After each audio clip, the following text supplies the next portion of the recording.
going on, everybody? Welcome back. We are moving right along. We are on day 41 of Building a Life of Change, a 60-day challenge. And let me just say, this is going to get fun and this is going to get intense.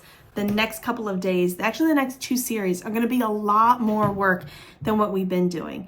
And there's a reason behind that, because we're identifying things, we're finding out about ourselves, learning more about our issues and our struggles. Now we need to talk about how are we going to make that happen?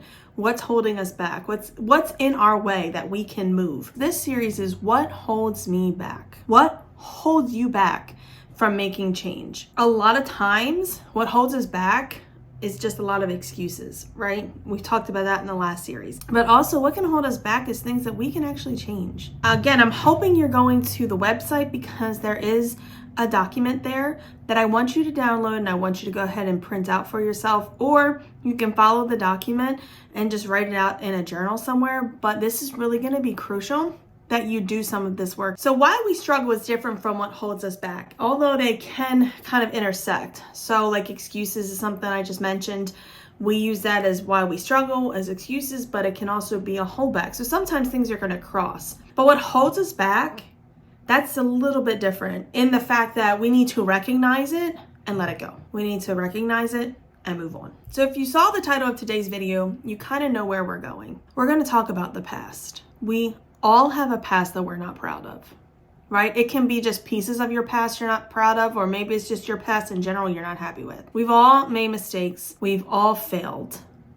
And we need to recognize that. Our past can definitely hold us back from change. It can be used as an excuse, but it definitely can be something we have to conquer. Because some people, and it may not be you, maybe it is you, but some people deal with terrible past. So I'm not necessarily talking so much about a past that, from your childhood, or if you have been under the power of any type of abuse or anything like that. Those kinds of things I am not talking about. I'm talking about holding on to our past of mistakes and failures. We mess up.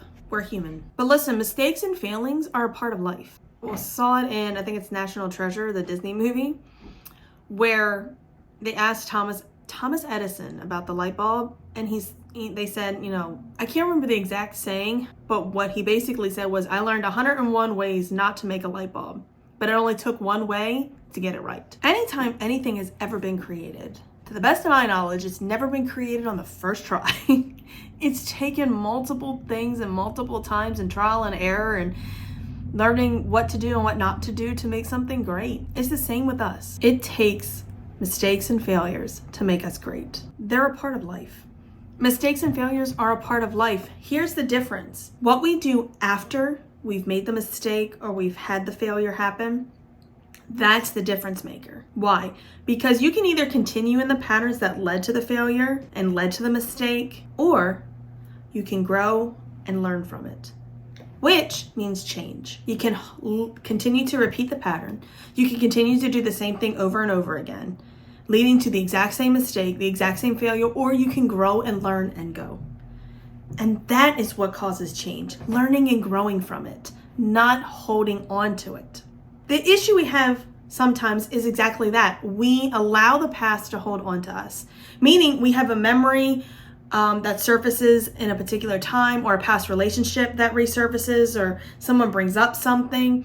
For me, like I'll have, a flash of something that will spark a memory, or I'll be doing something that'll spark a memory that makes me think about my past and the areas and the mistakes I've made that I'm not proud of. And instead of just having that moment, processing it, and doing what we're going to do today and trying to push through that and just say, have some positive affirmation about it, we'll live in that moment of regret or hurt. We'll continue to ponder and ponder and ponder and think about that past mistake. Going back to last series where we talked about negativity, we'll allow that negative feeling that we had when we failed or made the mistake to just constantly turn over and over in our minds.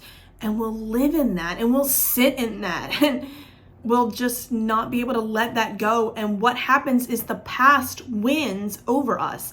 It conquers us. It holds us back. Here's your bounce back moment. All right. We're going to learn for each of these things how we're going to bounce back. Don't dwell on that negative. Flip the script and be super proud of yourself for making it through. Anytime you have that moment where you're reliving that failure or reliving that mistake that you've made, pause and flip it. Don't think about, man, I made that terrible mistake. How awful. I can't believe I did that. Why did I make that decision? Why did I make that purchase? Why did I do this? Why did I stay in this relationship so long? And flip that script and be super proud of yourself that you came through it. Be super proud you learned from it. Don't dwell on that negative. Failures and missteps are a part of life, but allowing that past to grip your future impedes your present. I'll say it one more time. Allowing the past to grip your future impedes your present. You're stopping doing great things. You're stopping yourself from change. You're avoiding change or putting the brakes on it because you're worried about your past failings. You're stressed out over your past missteps, the past mistakes. And so you're not changing now, which is affecting your future. You've got great potential in the future, but you're allowing the past to keep you from making the decisions you need to make right now to get to that future. This is a crucial step for you right now, because here's what we're gonna do. You ready? Get ready. You're not ready for it. Forgive yourself. Acknowledge the failure. Acknowledge the mistake. Acknowledge what you learned. And then work to plan to avoid it again. That may not always happen, that avoidance, trying to keep it from happening again. But if you are acknowledging it, learning from it, then hopefully you won't make the exact same mistake again. I'll give you a prime example. I was in a relationship for 3 years. It was a terrible relationship in the aspect of this individual didn't want to change, wanted to continue to be the same way they were, did not want to better themselves in any way, jumping from job to job to job. It was just unhealthy for me. But I stayed. After I ended that relationship, I literally met my husband a month later. What I found out months after that, after he and I began dating, was he had met me 1 year earlier. And I didn't even know. Like, I don't remember it. I'm sure he's right, but I just don't remember. And that used to breed in me this frustration with myself that I could have possibly known my husband a year earlier, than I knew, than when I did. And so I used to allow that to hold on to me. But for whatever reason, that was the path that happened. That was how things worked out, is that I met him later on. Maybe it was because him and I had things to work out ourselves before we met each other. Maybe there was a direction he needed to go and a direction I needed to go. But my point is that I no longer beat myself up for that, because guess what? It happened. I learned for myself that I personally need to learn to let things go earlier when I know it's the better option. And guess what? I've never made that mistake again. If you've gone to the website, I'm hoping that you have downloaded or printed out or are ready to start writing about the past. So the document is called What Holds Me Back, and it says My Past. And there's 3 columns. It's a table. What you're going to focus on is you're going to identify, where do I feel I failed? I want you to list out. There are 4 boxes, because one of the boxes has an example in it to help. But again, you can either print this multiple times or flip it over and continue on the back. But I want you to list out, where do I feel I fail? What do you feel in your life is holding you back as far as your past? What past mistakes or failures are holding you back? List them out. You know what? Forget what's holding you back. Just list out some of those failures that you tend to relive. Write those out. Where do I feel I fail? The next column is, what did I learn? From that particular failing, what did you learn? And then the last thing, what's the plan to move forward? Spend your time, spend more than 5 minutes on this.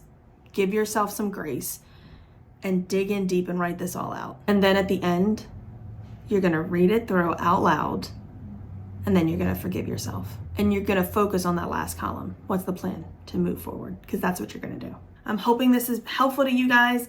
Again, my tough love moments may not always be flattering and you may not like them, but I'm telling you, I know what has worked for me and I believe it can help you. Don't allow that past to hold you back from the change you're gonna experience. I look forward to seeing you guys in a couple of days. We are coming to the end of this wonderful, wonderful challenge, and I'm excited to talk to you more about more things. I will see you guys in a few. Bye.